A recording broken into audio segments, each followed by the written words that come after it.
Hey, yo, what up? Welcome back, everybody. Welcome to the channel. This is Markman Comics. My name is Rob Markman. It's my comic book channel where I discuss comic books. It's another passion of mine. A lot of y'all know me from music. I got another music channel at Rob Markman on YouTube. Y'all can check me out there too if y'all into hip hop specifically. So I cover music on here. Here I cover comic books. Just another passion of mine. So this is a build. I'm building this up. So man, shout out to everybody who subscribes. Shout out to everybody who watches. I appreciate all of y'all. Today I want to give a bit of history. I want to give some heavy respect. It's a piece of comic book history that I want to cover that I was unaware of personally. You may have been aware of it. You may have been aware of it. I was personally unaware of it. And yeah, I just want to kind of spread the story and share a bit of what I learned and highlight a great book. I just want to pass information on. So I'm talking about All-Negro Comics. It's a single issue from 1947, and it is the first known comic book drawn and written solely by African-American writers and artists. It was edited by Orrin C. Evans, and it's an anthology that told stories of different characters like Ace Harlem, who's a detective, Dillies, which is, kind of these angel-like, childlike creatures that only babies can see. It's like a child fantasy. Lion Man and Bubba. Little Eggy was a comedy comic about a husband who gets bullied by his wife. Like, you really feel sorry for this dude. And then issue 2 never came out.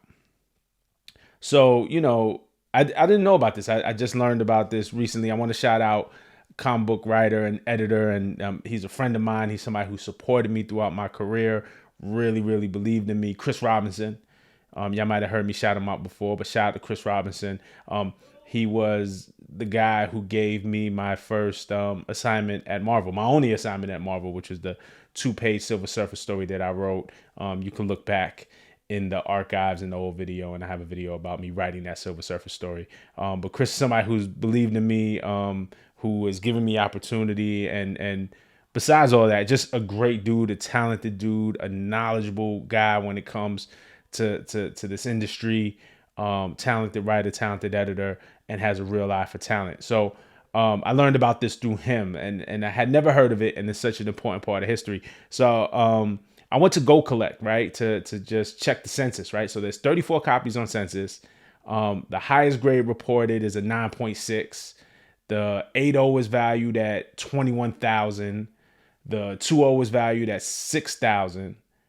And so it's a rare book, you know what I'm saying? Like, for sure, it's one of those things you don't see a lot of copies of. So in 2022, for the 75th anniversary of All-Negro Comics, Chris Robinson put together a Kickstarter to reprint, remaster, and recolor the original All-Negro Comics and present new updated stories with some of the original All-Negro comic characters like Ace Harlem and Little Eggy. So, in this, here, I got it here. I actually ordered it. So in this book right here, in this hardcover, you get the original story reprinted and, like I said, remastered and recolored. And then you get new updated stories with new updated art. Which, I'll show on screen. You can see it right here rather than open the book and strain your eyes to look at the screen. I'll take screenshots and I'll put it up there. So, and this dust jacket that I got, which was cool. Shout out to Chris.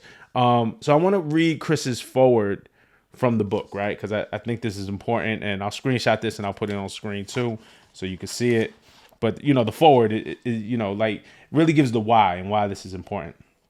So he writes, "Dear reader, back at the top of the tens when I was a young editor, fresh out of some key internships and having just launched my first comic book anthology series, I looked for role models in an overwhelmingly achromatic industry.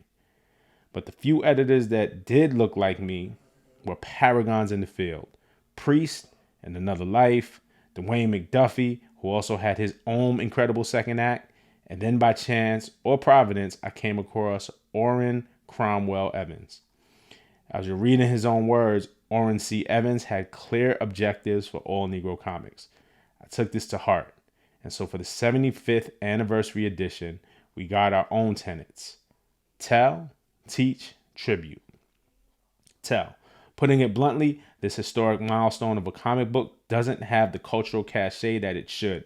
I've met entrenched comic book fans and professionals who had never heard of it. But with the 70th anniversary edition in your hands, it will be easier than ever to tell people about it for a long time to come. Teach. After more people know about the book's existence, then how to think about it becomes relevant. The 75th anniversary edition provides context about the past alongside thoughts from creators in the present to preserve a snapshot of the impact of All-Negro Comics right now. Tribute. I brought together an incredible crew of creatives to make our own entries starring the incredible characters of All-Negro Comics in a similar format. While we'll never read the second issue planned by the founders, I hope our admiration is clear. We're proud to continue this educational commitment made over 75 years ago, and hopefully you will too. Reading this book is only the first step. You got to pass along what you learn from it, whether by sharing with your friends and family, or leaving a review somewhere, or making your own comic starring the All-Negro comic characters. Now you're a part of history too. Signed, C. Rod. So, I knew Chris was working on a project and I wanted to support, though I didn't know the full story. I didn't realize the breadth of the story. I had been meaning to buy this book, and I figured leading up to New York Comic Con, I was like, I'm going to see him in a couple of weeks. Chris lives on the West Coast. I'm going to see Chris in a couple of weeks. And he'll have a booth at the con. I'll just get a copy at New York Comic Con. Except when I got to the booth, he was sold out. But he gave me a list of sites. Thankfully, he gave me a list of sites. He was like, hey, you could order it off. I'm sold out, but you can order it off of any of these sites. So I put my order in right there and ordered from Hive Comicade. And I'll put a link in the description, man. Shout out to them. They shipped it super quick and, packed it up right. And the service was just A1.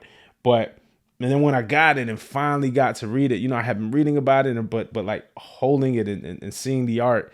And even in remastered, it still feels like it's from a time, and just reading it and the mission objective that was set out by Orrin C. Evans originally. His he has a passage in here as well about what his mission was. Really gives you a sense of history. Really gives you a sense of where we are now, how far we've come. Into making comic books more diverse, particularly for Black creators, and still how far we need to go. So yeah, I just made this video because I thought this was cool. This was like, I really got more than I bargained for. This really touched me, and I wanted to share with y'all. And it's kind of like what Chris said in his forward. Like, once we have this in our hands, it's our, it's our duty to teach, right? It's our duty to tell. It's our duty to tribute.